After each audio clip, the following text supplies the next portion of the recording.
நாடு முழுவதும் இளைஞர்களுடைய போராட்டத்திற்கு கிடைத்திருக்கக்கூடிய ஒரு மிகப்பெரிய வெற்றி.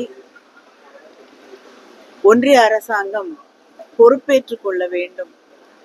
இந்த நீட் பேப்பரோட லீக்ஸ்க்கு ஒரு அக்கௌண்டபிலிட்டியும் ரெஸ்பான்சிபிலிட்டியும் அவங்க எடுத்துக்கணுங்கிறது தான் அவர்கள் தொடர்ந்து வலியுறுத்தி கொண்டிருந்த ஒன்று.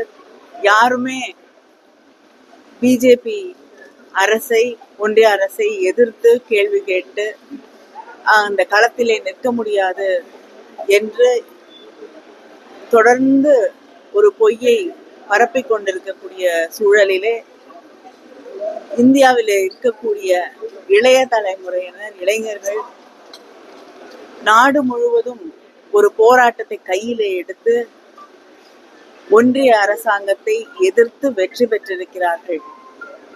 எந்த அரசாங்கம் எந்த கேள்விக்குமே பதில் சொல்லாது என்ற ஒரு சூழ்நிலையிலே இருந்த ஒரு அரசாங்கத்தை இந்த நாட்டின் மக்களுக்கு நீங்கள் பதில் சொல்லி ஆக வேண்டும் என்று பெற்றிருக்கக்கூடிய வெற்றி இந்த வெற்றி. அடுத்து அவர்களுடைய கோரிக்கை மாநில பட்டியலுக்கு கல்வியை கொண்டு வர வேண்டும் என்ற கோரிக்கையை அவர்கள் வைத்திருக்கிறார்கள். திராவிட முன்னேற்ற கழகம் தொடர்ந்து முன்வைக்கக்கூடிய கோரிக்கை இந்த கோரிக்கை. இதுவும் வெற்றி பெற்றால் நிச்சயமாக நாங்களும் மகிழ்ச்சி அடைவோம். மாநில பட்டியலுக்கு கொண்டு வந்தாலே நிச்சயமாக அது ரத்து செய்வதற்கான எல்லா வாய்ப்புகளும் இருக்கு.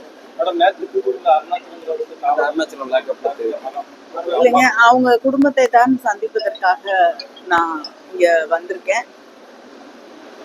எங்களுடைய திராவிட முன்னேற்ற கழக தலைவர் அவர்களும் இதை பற்றி பல முறை பேசி இருக்கிறார்கள்.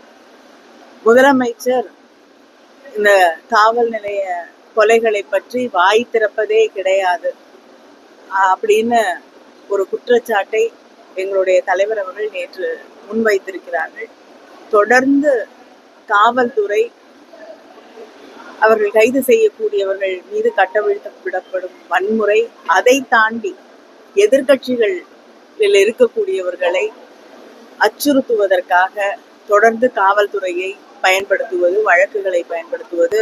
இந்த தூத்துக்குடியில கூட விளாத்திக்குளம் சட்டமன்ற உறுப்பினர் மார்கண்டையன் அவர்கள் அநியாயமாக கைது செய்யப்பட்டு அவருக்கு பெயில் கூட கிடைக்கக்கூடிய முடியாத ஒரு சூழலிலே பல நாட்களாக சிறையிலே இருக்கக்கூடிய நிலையை நாம் பார்த்து கொண்டிருக்கிறோம். இதையெல்லாம் தாண்டி தமிழ்நாட்டில் இவங்க ஆட்சி பொறுப்பேற்றுக் கொண்ட பிறகு பெண்களுக்கு எதிரான குற்றங்கள், குழந்தைகளுக்கு எதிரான குற்றங்கள், இதை கட்டுப்படுத்த காவல்துறையை பயன்படுத்தாமல் தங்களுக்கு யாரெல்லாம் எதிரியாக அவர்கள் நினைக்கிறார்களோ அவர்களுக்கு எதிராக அந்த காவல்துறை பயன்படுத்தப்படுகிறது என்பதுதான். சென்னையிலே தமிழ்நாட்டில் போராடிய மாணவர்கள் மீதும் கூட காவல்துறையுடைய வன்முறை கட்டவிழ்த்து விடப்பட்டிருக்கிறது என்பதை நாம் பார்த்தோம்.